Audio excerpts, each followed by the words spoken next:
Bueno, acá estamos, seguimos con Facundo Suárez Lastra, con Federico Furiasi y Gonzalo Díez, que se trenzaron antes ya. No, ustedes estaban de acuerdo, no discutían nada en contra, sobre qué va a ser necesario después del diagnóstico con el que redondeó Federico, o el panorama que nos planteó Federico, y Gonzalo quería decir algo. No, yo creo que también retomando esto que mencionaban previamente tanto Facundo como Federico, creo que ahí hay dos cuestiones también que me parece que ameritan mayor atención o por lo menos un desafío en términos de gobernabilidad importante.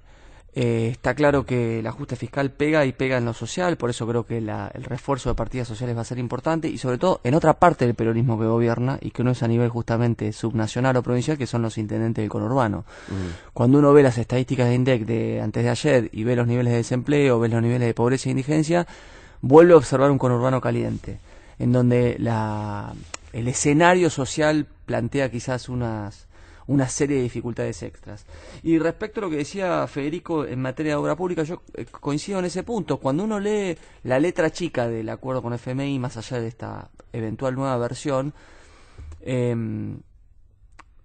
analiza que el destino para obra pública en términos de presupuesto, digamos, de PBI, va a ser 0,7 para el año que viene y 0,3 para el 2020. Eso le abre la jugada, o eso le abre la puerta a una nueva ingeniería, en términos, te diría, hasta de innovación de políticas públicas en Argentina, que es el famoso modelo de PPP, ¿no? De propiedad público-privada. Sí. Lo cual requiere, Graciela, una nueva ingeniería muy sofisticada desde lo financiero y desde lo legal. Y creo que ahí también está el desafío, no solamente para el Congreso, se ha creado una nueva comisión parlamentaria específica de PPP, sino para la AGN, que va a ser el control ex post de ese sistema de PPP. Entonces me parece que eso también abre como otra agenda. ¿Qué es la GN?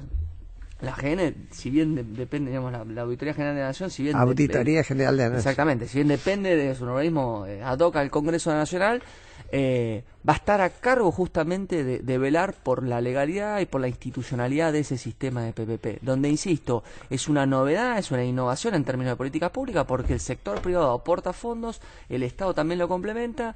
La verdad que hay experiencias muy diversas en la región, tenemos experiencias bastante poco felices, sí. Algunos ejemplos con España, algún ejemplo en Chile, algún ejemplo en República Dominicana y otros ejemplos más auspiciosos como Nueva Zelanda o Canadá, en donde ahí el rol del Estado al momento de regular ha sido mucho más auspicioso. Viene con una tradición, ¿no? En estos dos países, una larga tradición. Hay algunas preguntas.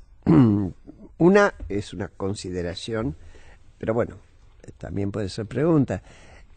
Cuando vos hablabas de la importancia de esta combinación de políticas públicas y privadas, al mismo tiempo tenemos un estallido en las empresas que construían y que participaban en la obra pública de corrupción o sospechas fuertes de corrupción, es más, de aceptación de esa corrupción.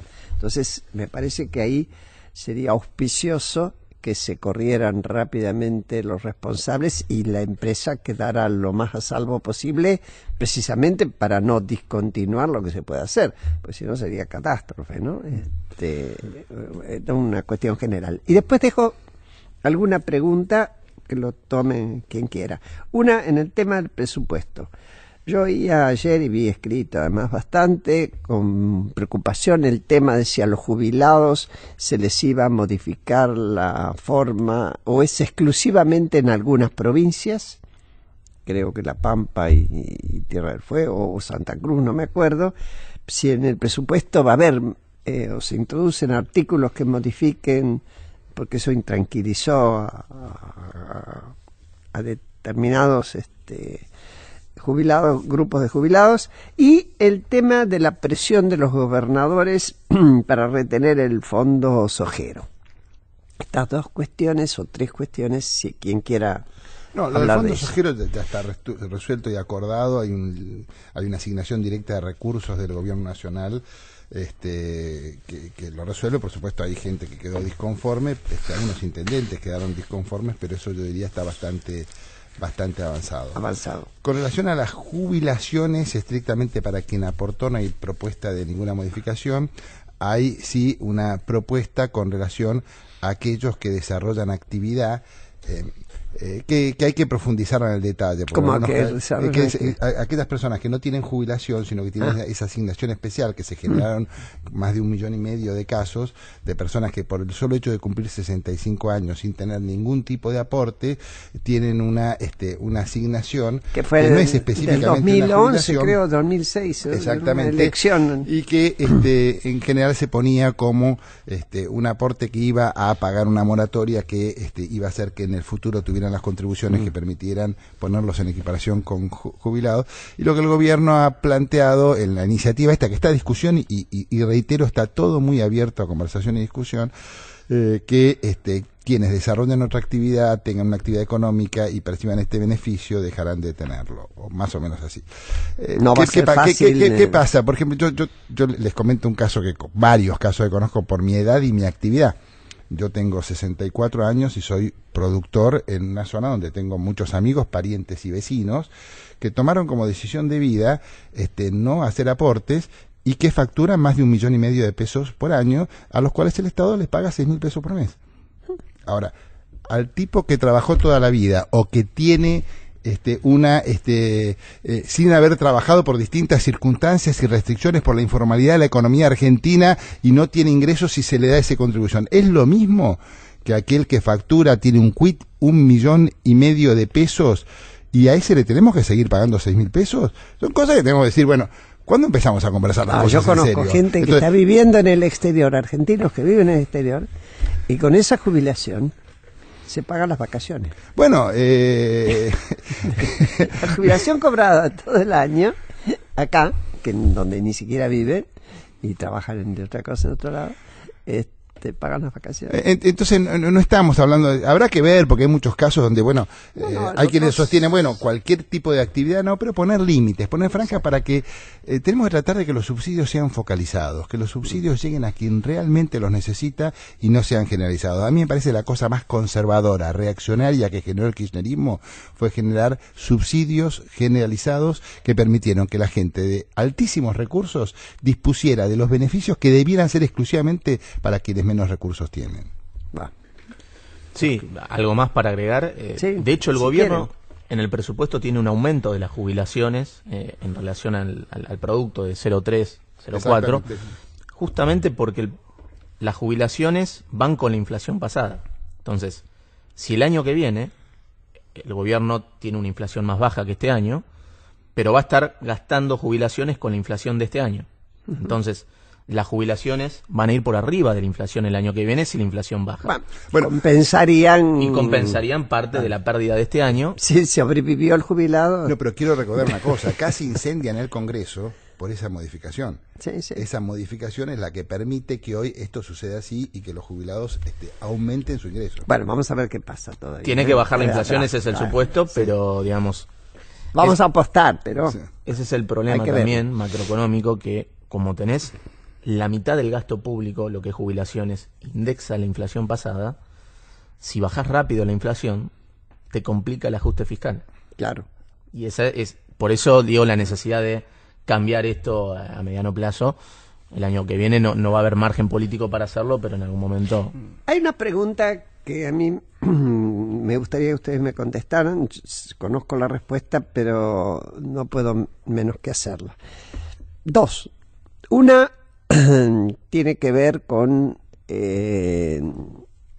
cuánto se paga de intereses al Fondo Monetario Internacional, a una sabienda que te pone condiciones, etcétera, etcétera, y la diferencia, por ejemplo, con cuánto se le pagaba a Chávez los créditos de Venezuela, aquí o a cualquier otro lugar, cuánto se paga normalmente por otros créditos. Esa es una pregunta. Y la otra, ¿qué interpretación le dan a un rumor que apareció por una declaración de un funcionario en Estados Unidos sobre el tema de la convertibilidad, que se viralizó, a mi criterio, la verdad que no sé por qué. Vale, empiece quien quiera. Bueno, hoy los intereses del fondo están en la zona de 4%, digamos, y si tenés que salir a colocar un bono en el mercado y financiarte en el mercado, Argentina hoy está pagando, depende del plazo, 8, 9%. 15 le pagábamos a Chávez. A Chávez se le llegó a pagar 15%. Entonces, eso es importante porque la razón financiera por la cual se tuvo que acceder al fondo. El déficit fiscal estaba, había que financiarlo, y cuando tu costo financiero en el mercado superó lo que el fondo te ponía, bueno, la alternativa del fondo tenía sentido. Y tampoco hay que desterrar la mentira de que ajustamos porque fuimos al fondo. No. La economía tuvo que ajustar de golpe cuando el mercado te dejó de financiar los déficits que venías acumulando. De hecho, el fondo te trata de estabilizar y que el ajuste no sea más agresivo. Claramente que el fondo te va a poner condiciones. Con respecto a la dolarización... eso de la convertibilidad, claro, que es lo que nosotros conocemos como terminología. Eso sería un problema porque, digamos, ir a un esquema de dolarización o convertibilidad sería tapar los problemas debajo de la alfombra. Los problemas de Argentina son competitividad, déficit fiscal crónico, inercia inflacionaria. Si vamos a un esquema de convertibilidad o dolarización, puede generar expectativas en el corto plazo, pero esos problemas van a seguir estando y van a agudizar los problemas de competitividad. Y si el dólar no es la válvula de escape, la válvula de escape es el empleo, la producción. Entonces tendríamos más problemas desde esos lados de la economía real, y tendríamos otro problema, que es el esquema de dolarización en el medio te incentiva dolarizar contratos, endeudarte en dólares. Entonces la salida te lleva inexorablemente a una disrupción financiera como pasó en el 2001. Si hoy hay algo diferente a lo del 2001, tiene que ver con que la devaluación, que sí te complica el salario real, no te genera un problema sistémico en los bancos. Tenemos un sistema financiero de pesos, entonces esa es una diferencia muy importante gracias a que no tenemos un sistema financiero dolarizado. Sí, ¿por qué pensás vos que se largó eso y prendió tanto entre tanto irresponsable? Porque un funcionario importante de Estados Unidos lo largó. Bueno, Estados Unidos, hablando de irresponsables, del presidente de Estados Unidos para abajo hay irresponsabilidades en las declaraciones, y una de las cosas que preocupa a la economía internacional... la irresponsabilidad acá de darle semejante magnitud. Bueno, porque yo creo que la verdad es que no me gustó nada. Quiero ser absolutamente claro. El gobierno ha desmentido que esto esté en su agenda, que quiera hacerlo. Es imprescindible una ley, además. Sí, es imprescindible una ley, pero aparte es inconveniente. No la votan hoy. Y hay otra cosa que quiero agregar. En el marco de hacia dónde va la Argentina, que es ponerle un nuevo motor, un motor desconocido desde hace 100 años, y uno de los motores que generó el crecimiento y el desarrollo y la prosperidad de la Argentina y de su industria también, que es el motor de su vinculación con el comercio exterior, que el comercio exterior sea un factor agregado a la producción interna importante. En el marco de entrar a un país más competitivo, donde entramos a un crecimiento mínimo de 20-30% de las exportaciones en el mediano plazo, con la posibilidad de duplicarlas en muy corto plazo, este crecimiento de dólares va a poder generar que haya un efecto contrario, que es el efecto de por exceso de dólares, lo que se denomina el fenómeno holandés, que se aprecie mucho nuestra moneda, que perdamos competitividad, que volvamos a tener dificultades. Entonces, las economías integradas al mundo tienen en el manejo de su propia moneda y política cambiaria una estrategia competitiva que llevó a Europa a estallar. Cuando Europa, digamos, una de las mayores dificultades que tuvieron las asimetrías europeas fue que las monedas más poderosas ordenaban el ciclo económico de las menos poderosas. Y la Argentina, en la estrategia de crecimiento que tiene, lo peor que podría hacer es dolarizar formalmente su economía. Claro, porque la estrategia estaría marcada en otro lugar que no tiene nada que ver. Exactamente. Sí, yo, digamos, creo que en este caso la estrategia de dolarización, más allá de las razones por las cuales tuvo más cobertura mediática, excesiva a mi juicio, en ese caso creo que el remedio sería peor que la enfermedad, ¿no? Porque claramente hay la discusión de fondo estructural tiene que ver con la cuestión de competitividad en la Argentina, con la cuestión de integración inteligente de Argentina en el mundo, de cómo se mejora la performance de las exportaciones, y definitivamente ese esquema de dolarización lo que eventualmente te generaría son menores márgenes para hacer política económica. Ahora, perdón, pero a mí, ¿sabes qué? Lo que me llamó la atención poderosamente es que no se saliera con toda energía a decir: cuando Cavallo puso la convertibilidad fue necesaria una ley. imagina a alguien, es decir, ir al absurdo. Nadie, periodistas importantes que yo escuchaba, a nadie se le ocurrió decir, escuchen muchachos, acá hace falta para esto, hace falta una ley. ¿Ustedes creen que en este momento alguien le va a dar, suponiendo que el gobierno se hubiera vuelto loco y hubiera querido hacerlo, se lo van a dar? Esta falta de visión de la institucionalidad me preocupa. Perdóname. No, sí. Pero me das el pie, Graciela, para mencionar algo que me había quedado en el tintero respecto de institucionalidad y políticas públicas, porque tanto Federico como Facundo hacían menciones a distintos tipos también, a distintos tipos de distorsiones que arrastramos por factores sociopolíticos y socioeconómicos en los últimos 50, 70, 100 años. En la Argentina, y esto es algo que también promovemos fuertemente de CIPEC, en la Argentina no existe hoy una agencia de evaluación de políticas públicas. ¿Qué quiero decir con esto? Nosotros hoy medimos resultados de ciertas políticas públicas, pero no estamos midiendo el impacto que tienen esas políticas públicas. ¿Cuál es la diferencia entre resultados e impacto? Bueno, básicamente el resultado es decir, un ejemplo muy sencillo y muy pavote, ¿no? Eso. Distribuí 5.000 vacunas en el plan Vacunar X. El impacto es cuánto logré reducir la mortalidad infantil o las afecciones, por ejemplo, pulmonares, cardiorrespiratorias, etcétera, etcétera, a partir de la aplicación o la distribución de ese plan social o de ese plan de salud, la distribución de una vacuna, etcétera. Y medir impacto supone sofisticar y mejorar esas herramientas de política pública, entre otras cuestiones a partir de un presupuesto. Es decir, señores, bueno, vamos a destinar efectivamente partidas para mejorar tal o cual programa social en función de que sabemos que efectivamente eso tiene consecuencias en el corto, mediano y largo plazo y definitivamente le mejoran la calidad de vida de la ciudadanía, no simplemente esta cuestión, como decía Facundo, de bueno, aumentamos los subsidios, o esta cuestión, como decías previamente, bueno, una persona obtiene una jubilación pero vive afuera y con eso toma las vacaciones para seguir viviendo afuera, etcétera, etcétera. Esas son otras distorsiones. La economía política argentina está plagada de distorsiones y me parece que otra vez el dato mata relato, ¿no? Cuando tenemos datos, cuando tenemos políticas públicas basadas en evidencia, creo que no solamente mejoramos la calidad del debate, sino salimos de esta discusión, a mi modo de ver, bastante triste del Boca River, ¿no? Un poco la discusión entre huevo y la gallina en Argentina. Uno lee últimamente en análisis periodísticos y en declaraciones de políticos la necesidad de la paciencia democrática, la paciencia de la sociedad para atravesar esta turbulencia y no tirar al niño el agua sucia adentro como tantas veces ocurrió. ¿Cómo lo observan este momento, sobre todo con un fin de año que suele ser caliente? Yo creo que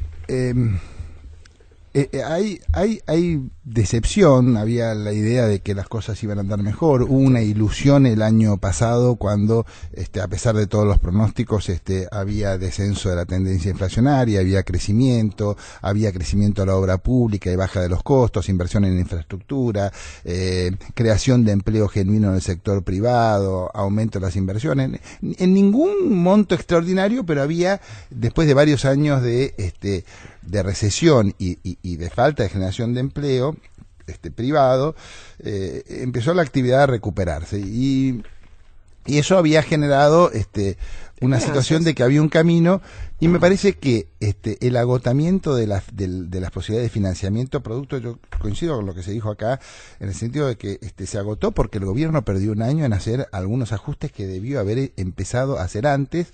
Era tentador un financiamiento barato, disponibilidad de recursos. Los que dicen tienen bastantes razones, si no lo ajustamos a la realidad argentina, cuando dicen, ¿por qué no nos vamos a endeudar para hacer obras de infraestructura que generan competitividad y crecimiento? Todos los países del mundo hacen eso. Nadie cree. Yo me acuerdo, yo quiero confesar una cosa difícil. Yo fui miembro del gabinete de Ibarra. Ibarra, en pleno momento, la ciudad de Buenos Aires estaba bien económicamente, dijo, tenemos que demostrar que tenemos superávit fiscal. Y yo dije, ¿por qué? Todo lo contrario, nosotros tenemos una sociedad que está, una ciudad que tiene deuda de infraestructura, que está mal, que tiene su estructura física colapsada y que tiene capacidad de endeudamiento. Nosotros tenemos que endeudarnos para reponer la infraestructura obsoleta, que es lo que hace una economía dinámica interesante. Está claro que hasta estaba Filmus en el gabinete, quedé solo en ese debate, solo, perdí a 0. Nadie le pareció razonable y todos querían quedar bien con De la Rúa y que la ciudad de gastador. Buenos Aires tuviera un puntito de superávit. Entonces, lo que quiero decir es que el endeudamiento que puede ser razonable, en el caso de la Argentina, que tenés tanta dependencia del financiamiento externo y no estás generando, y tenés una balanza porque retrasaste la moneda para contener la inflación, tenés una cuenta corriente, balanza de pagos crecientemente deficitaria, estabas acorralado y tenías que arrancar. Y en ese arranque el gobierno me parece que estuvo mal. Entonces ahí el gobierno, que era el mejor equipo en 50 años, demostró que le faltaba bastante para hacer eso y generó un derrumbe de expectativas. Pero ese derrumbe de expectativas que se puede recuperar y se va recuperando... Hoy en los diarios en algún momento Macri dijo, bueno, pero es un buen equipo, pero tiene buenas intenciones. Bueno, ese derrumbe de expectativas... Y menos mal que no lo agarró Ingmar Bergman, ¿no? Con las mejores intenciones. Me alargué mucho, lo sintetizo en esto. Entonces yo no creo que estemos frente a un estallido conflicto. Hay recursos. Primero, que una cosa es los intendentes de la provincia de Buenos Aires, del conurbano, manejando la policía de la provincia para fomentar entre los dos saqueos y disturbios. Esto no sucede así ahora. Hay políticas de contención social. No se le está sacando ni se le va a sacar a la clase media la plata de los ahorros del banco. Digamos, habían las condiciones para un estado. Ahora no hay nada de eso. Hay una situación controlada, hay excepción. Tenemos paros generales sin una sola fábrica en huelga. No hay una sola fábrica en huelga. No hay. Hoy apareció, y es cierto, es un dato preocupante y tiene que ver con la recesión que tenemos, que la gente sale a buscar trabajo, entonces crece la tasa de desempleo, claro. Pero no hay pérdida de empleos netos. Lo que hay es una mayor salida del nivel de actividad económica, crece búsqueda, el volumen de la actividad económica, más búsqueda, esa búsqueda no tiene resultados positivos, entonces el 40%, el 60% de los que salen a buscar empleo no lo logran, con lo cual aumenta la tasa. Encima, pero no se está destruyendo empleo en la Argentina. Que encima, por si hace falta reforzar el dato, un porcentaje alto son mujeres. Y jóvenes. Y jóvenes que... Y ese 17% en los jóvenes, lo cual es un dato preocupante, que nos Así obliga es. también a pensar en la reforma laboral. Porque si queremos Así trabajar es. en serio, tenemos que permitir el acceso de las pymes a que tomen empleo. Y basta de esta dirigencia gremial antigua, que en este nuevo acuerdo entre el sector productivo, entre las empresas, el Estado, al cual hay que agregarle a los gremios, se agrega, bueno, basta de afanar con la obra pública la cartelización por un lado, y basta de hacer acuerdos empresarios y trabajadores para una economía cerrada, chiquita, donde se contempla todo y no apostar a dinamizar el mercado de trabajo de acuerdo a lo que pasa hoy en el Espero mundo. que no quede solo vos esta vuelta.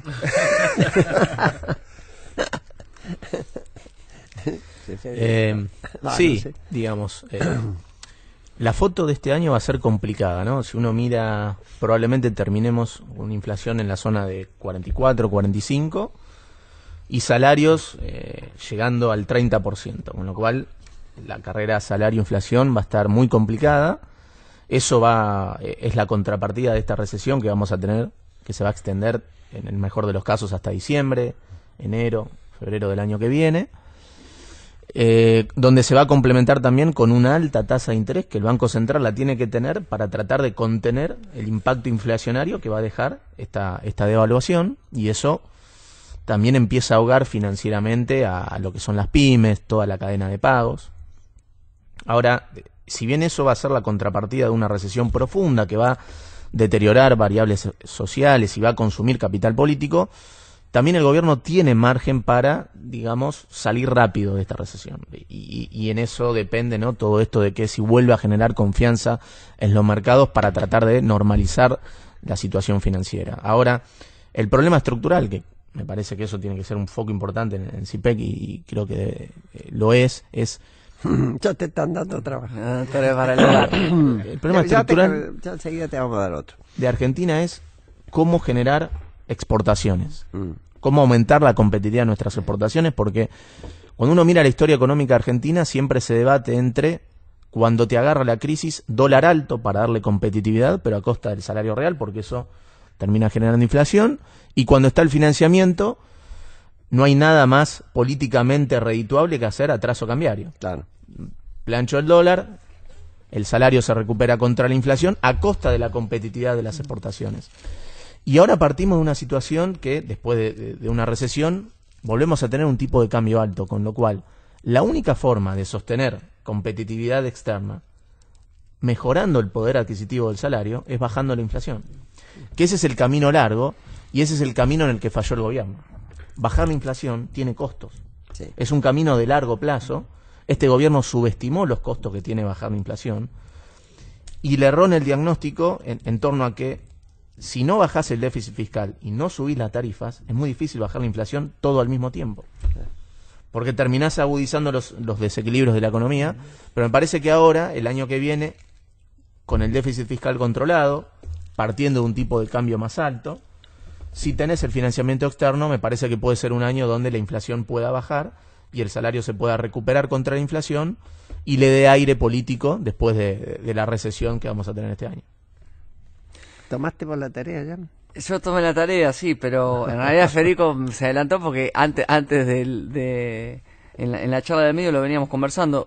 Nosotros el año próximo muy probablemente planteemos algo que CIPEC, perdón, exacto. Está bien. Algunas cuestiones que ya hemos mencionado en otras ocasiones. Por un lado, la necesidad de que se empiece a discutir la creación de un fondo anticíclico, porque en épocas de vacas gordas generalmente solemos gastar más y en época de vacas flacas nos pasa lo que nos pasa, y esto, insisto, le cabe tanto a gobiernos radicales como peronistas, digo, de los últimos 50 años en Argentina.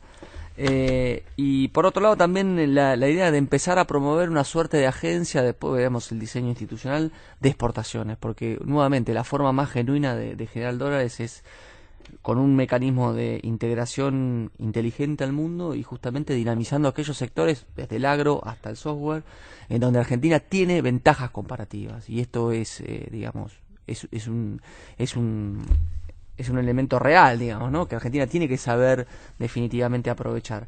Ahora, nuevamente, para eso creo que hace falta un ejercicio de responsabilidad política y de madurez política que ojalá, digamos, la dirigencia política, gremial, sindical y empresarial esté a la altura de las circunstancias. Coincido con lo que mencionaba previamente, creo que la actual administración subestimó y equivocó, digamos, en buena parte un diagnóstico de estrategia de política económica, y creo que en este contexto, otra vez, digo, el año que viene vamos a tener este desafío, a lo mejor con un dólar un poco más alto. Esto es un fenómeno empíricamente recurrente. En años electorales hay atraso cambiario, en años no electorales el escenario es otro. Entonces me parece que el desafío está en no repetir nuevamente la historia, no chocarse otra vez con la misma piedra. Y creo que para eso, insisto, hay un gobierno que tiene minoría, es un gobierno minoritario, y eso le exige al gobierno, como diría Weber, la ética no solamente de la convicción, sino también de la responsabilidad. ¿No? Como así también a la oposición. Creo que afortunadamente veo en este caso una oposición que, más allá de jugar su propio rol, acompaña. Digo, no veo una oposición antisistema, no veo un peronismo tirando piedras, diciendo espero que el gobierno no termine, o especulo, o por lo menos no veo los sectores mayoritarios. Hay un pedazo importante del Frente para la Victoria que está en eso, pero está absolutamente aislado, pero también hay que condenarlo y decir están en eso, digamos. Yo no tengo dudas, ¿no? También que no hay espacio para financiar populismo. Entonces, ese es un incentivo para que la oposición racional no caiga en esa. Exactamente. Lo tenemos que dejar. ¿Qué va a ser? Yo sé que... Para la próxima. En la próxima se va a notar, pero se nos acaba el tiempo. Bueno, a todos, muchas gracias por habernos acompañado. Gracias Facundo, gracias Federico, gracias Gonzalo. Y les digo, será hasta el domingo que viene. Que pasen muy bien la tarde y quédense en el dial, que ustedes saben que el programa que sigue con Gustavo Mura vale la pena.